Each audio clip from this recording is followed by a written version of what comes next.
the little hydroponic system I'm building.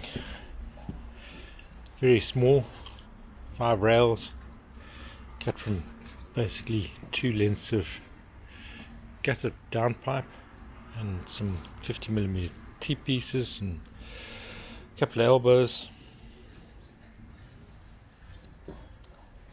As you see, it is very simple. On the other side we've got that there, and we'll go down